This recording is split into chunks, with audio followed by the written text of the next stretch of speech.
नमस्कार, बहुत स्वागत आपका। मैं हूं आपके साथ अनुराग सक्सेना। जगदीप धनखड़ के उपराष्ट्रपति पद से अचानक इस्तीफे के बाद अगले उपराष्ट्रपति के लिए चुनाव की तैयारियां शुरू हो चुकी हैं। चुनाव आयोग ने उपराष्ट्रपति चुनाव के लिए रिटर्निंग और सहायक रिटर्निंग अफसरों की नियुक्ति कर दी है। अब कुछ ही दिनों में चुनाव की तारीखों का भी ऐलान हो सकता है। अगले उपराष्ट्रपति की दौड़ में पूर्व कृषि मंत्री और वरिष्ठ बीजेपी नेता नरेंद्र सिंह तोमर का नाम भी फ्रंट रनर के रूप में सामने आया है, जिससे सियासी गलियारों में चर्चाओं का बाजार गर्म है। सूत्रों के मुताबिक अगले उपराष्ट्रपति को लेकर बीजेपी और एनडीए में मंथन अंतिम दौर में पहुंच चुका है। बीजेपी अपने किसी वरिष्ठ और गैर विवादास्पद नेता को इस संवैधानिक पद के लिए चुनना चाहती है, जो संसद के उच्च सदन यानी कि राज्यसभा के अध्यक्ष के रूप में भी प्रभावी ढंग से काम कर सके। इसी वजह से नरेंद्र सिंह तोमर का नाम तेजी से चर्चा में आ गया है। तोमर क्यों बताए जा रहे हैं फ्रंट रनर, जरा इसे समझते हैं। मध्य प्रदेश से ताल्लुक रखने वाले तोमर लंबे समय तक कृषि, ग्रामीण विकास और संसदीय कार्य जैसे अहम मंत्रालयों का जिम्मा संभाल चुके हैं। उन्हें संसद में अनुशासन और संवाद की मिसाल माना जाता है। उनकी कार्यशैली को लेकर सभी दलों में सम्मान का भाव रहा है और यही बात अब उन्हें उपराष्ट्रपति पद की दौड़ में मजबूती से खड़ा कर रही है। हालांकि तोमर के अलावा अन्य नाम भी उपराष्ट्रपति पद के लिए चर्चा में है। राज्यसभा के उपसभापति हरिवंश नारायण सिंह को भी मजबूत दावेदार माना जा रहा है। जनता दल यूनाइटेड के सांसद 2020 से ही इस पद पर हैं। हरिवंश को मोदी सरकार का विश्वास प्राप्त माना जाता है और उनकी गैर विवादास्पद कार्यशैली उन्हें इस दौड़ में आगे रखती है।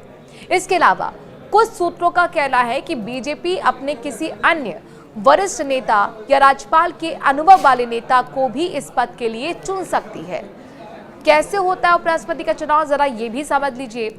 उपराष्ट्रपति का चुनाव एक विशेष निर्वाचक मंडल करता है, जिसमें लोकसभा और राज्यसभा के निर्वाचित और मनोनीत सदस्य शामिल होते हैं। इस चुनाव का तरीका भी थोड़ा खास होता है। इसे प्रेफरेंशियल वोटिंग सिस्टम कहते हैं, जिसमें सांसद अपने पसंद के उम्मीदवारों को प्राथमिकता के क्रम में चुनते हैं, जैसे पहली पसंद, दूसरी पसंद, तमाम चीजें।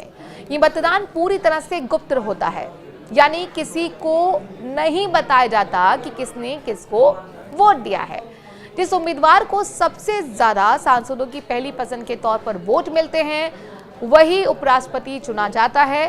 फिर देश के राष्ट्रपति उन्हें शपथ दिलाते हैं। उपराष्ट्रपति का कार्यकाल 5 साल का होता है, लेकिन वो चाहें तो दोबारा चुनाव लड़ सकते हैं। उपराष्ट्रपति राज्यसभा के सभापति यानी चेयरमैन भी होते हैं।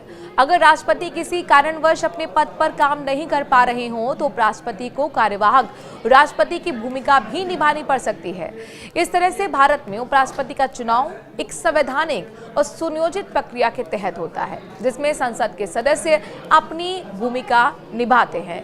हालांकि कई नाम लगातार चर्चा में बने रहे कि उपराष्ट्रपति के लिए कौन चेहरा हो सकता है। इस पर आपने देखा कि बिहार में अब विधानसभा चुनाव नजदीक हैं, तो माना यह जा रहा था कि वहाँ मौजूदा जो मुख्यमंत्री हैं यानी नीतीश कुमार को उपराष्ट्रपति के तौर पर प्रोजेक्ट कर सकती है बीजेपी यानी एनडीए सरकार। लेकिन इन सबके बीच में उनके अलावा अब एक और नाम भी ट्विस्ट के तौर पर देखा जा रहा है। वो नाम है जो कि राजस्थान की राजनीति का लगातार बड़ा चेहरा रही है, वसुंधरा राजे, क्योंकि हाल ही में उन्होंने संसद सत्र जब चल रहा था उस संसद सत्र के दौरान दिल्ली में आकर दिल्ली दौरे के दौरान प्रधानमंत्री नरेंद्र मोदी से मुलाकात की है। बड़ी शख्सियत है वसुंधरा राजे, कई बार की मुख्यमंत्री रही हैं और जाहिर तौर पर उनका अचानक से यहाँ पर मुलाकात के कई मायने निकाले जा रहे। प्रधानमंत्री के साथ जो मुलाकात हुई, हालांकि ये लगातार अभी चर्चाएं हैं। नीतीश कुमार हो, नरेंद्र सिंह तोमर हो या फिर वसुंधरा राजे, कौन अब इसमें सबसे आगे होगा, ये देखने वाली बात होगी। फिलहाल इस खबर पर लगातार हमारी नजर बनी हुई है। जो भी अपडेट आएगा